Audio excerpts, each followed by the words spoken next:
Chers élèves de la troisième année, bonjour. Je vous souhaite un bon début de semaine et je souhaite que vous allez très bien et vous êtes en bonne santé. Donc aujourd'hui, on va continuer avec une leçon de grammaire. C'est la deuxième partie de la leçon qui est intitulée les homophones. Donc un petit rappel, qu'est-ce que ça veut dire les homophones? Les homophones sont des mots qui se prononcent à peu près de la même façon, mais leur écriture et leur orthographe sont différentes. Donc en français, il y a plusieurs homophones. Donc il faut faire attention à ne pas les confondre et les étudier selon le contexte. Donc, je répète encore une fois, les homophones, comme titre on a son, S-O-N et S-O-N-T, plus les homophones O-N-T et O-N. Donc, en général, les homophones sont des mots qui ont la même prononciation, mais n'ont pas la même orthographe ni la même signification. Donc, ce sont des mots qui se prononcent de la même façon, mais leur écriture et leur sens sont très différents. Donc, on commence par S-O-N-T, le verbe être, et sont le déterminant possessif. Premièrement, on va voir, ou bien on va étudier S-O-N-T dans son contexte. Ces hommes sont courageux. Ces hommes sont courageux. Ici, c'est le verbe être au présent de l'indicatif, la troisième personne du pluriel. Je peux remplacer ces hommes par il avec S.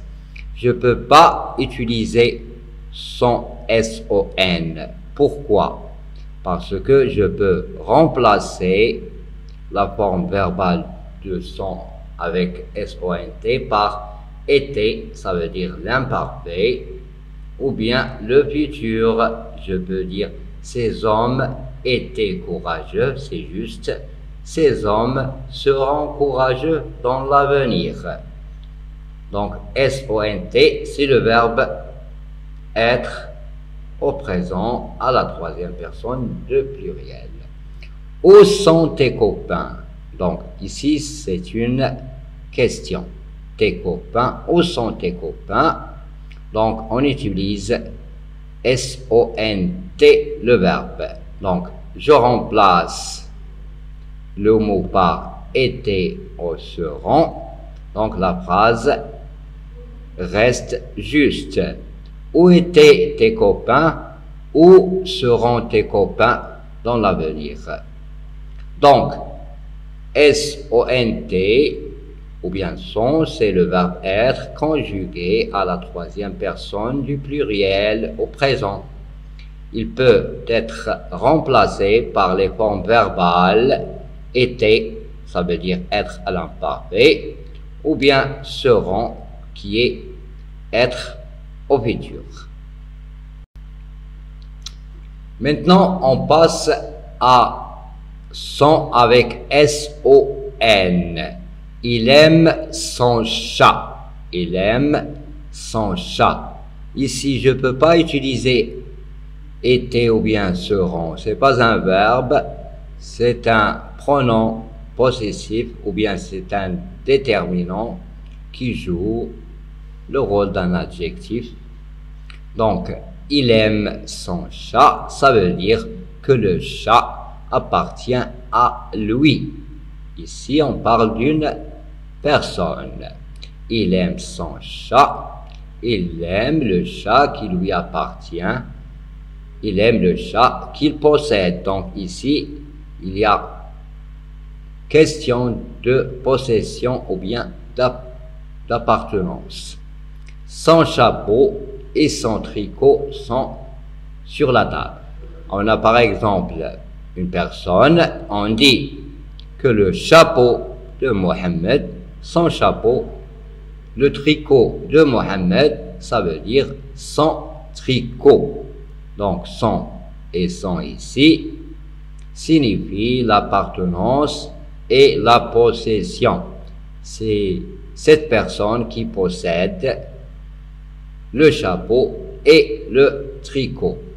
Donc, comme conclusion, on peut dire que SON, c'est un déterminant possessif qui indique un rapport de possession ou d'appartenance. Et pour vérifier, je peux remplacer son par un déterminant possessif comme mon et ton. Donc mon et ton peut remplacer son chat. Maintenant on passe aux homophones ONT, le verbe avoir, et ON, le pronom personnel ou bien impersonnel. Exemple 1. Ils ont peur du noir.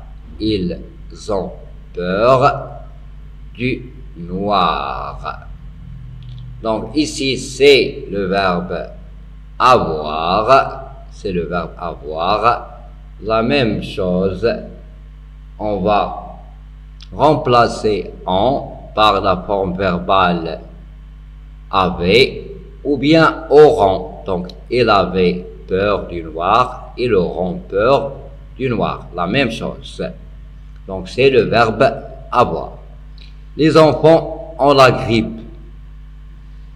Donc je peux dire les enfants à l'imparfait avaient la grippe.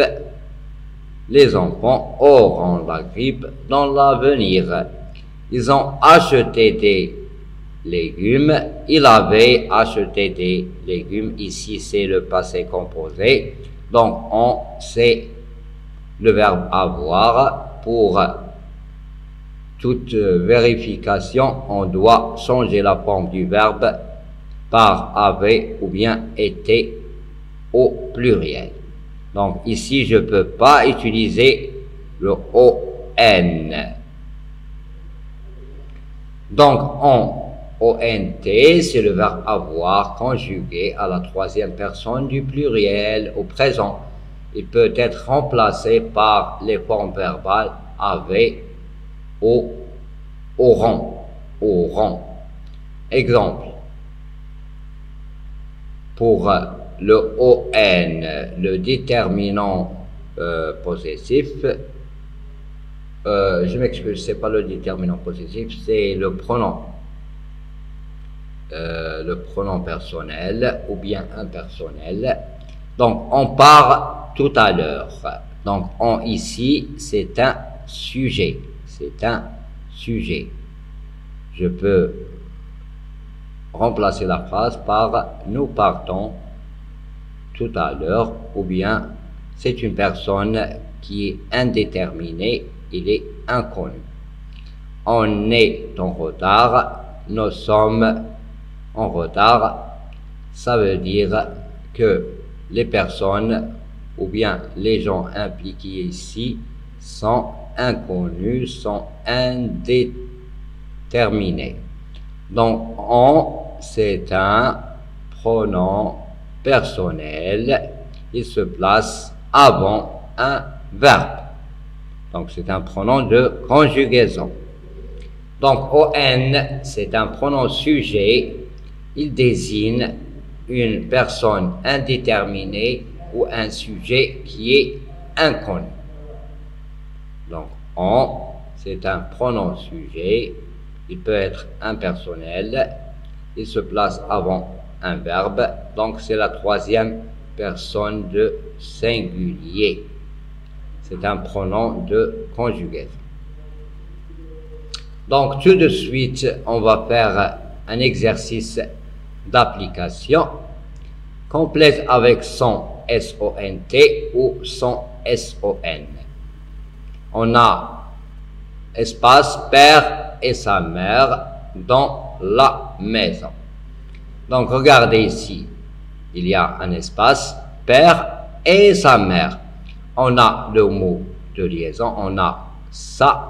Donc, le mot-clé, c'est ça. Donc, on va utiliser son, S-O-N. Son père et sa mère sont dans la maison. Donc, ici, S-O-N-T. Pourquoi? Parce que son père et sa mère, c'est un sujet. Il a besoin d'un verbe. Donc, le premier son, c'est S-O-L. Le deuxième son, c'est S-O-N-T. Parce que son père et sa mère, c'est un groupe nominal. Sujet et S-O-N-T ici, c'est un verbe. Elle en train de manger. Ici, c'est plus clair. On a le pronom de conjugaison elle, troisième personne de pluriel. Donc, je ne peux pas utiliser son, mais je dois utiliser le verbe. Ils sont en train de manger. La même chose, on va faire avec on et on, avec O-N-T. Donc, complète avec O-N-T ou on-O-N. Hier, espace à regarder. Donc, ici, c'est le passé composé. C'est un verbe. Donc, il nécessite un sujet. Donc, O-N. Hier, on a regardé un film. Donc, on utilise le O-N. La maîtresse et les élèves, regardez bien, la maîtresse et les élèves, c'est un groupe nominal. Il se place au début de la phrase. Donc, automatiquement, il va avoir besoin d'un verbe. Donc, la maîtresse et les élèves ont beaucoup de choses à faire. Donc, on avec O-N-T. Donc, comme vous voyez, voilà la correction. Son père, S-O-N, et sa mère sont dans la maison, S-O-N-T. Ils sont en train de manger. Donc, c'est le verbe être à la troisième personne, le pluriel. Pour on et on, O-N-T, hier, on a regardé un film. La maîtresse et les élèves ont beaucoup de choses à faire. Donc, mes chers élèves, je souhaite que vous avez bien retenu la leçon et les deux exercices d'application. Donc, je vous dis au revoir et à un prochain rendez-vous, Inch'Allah.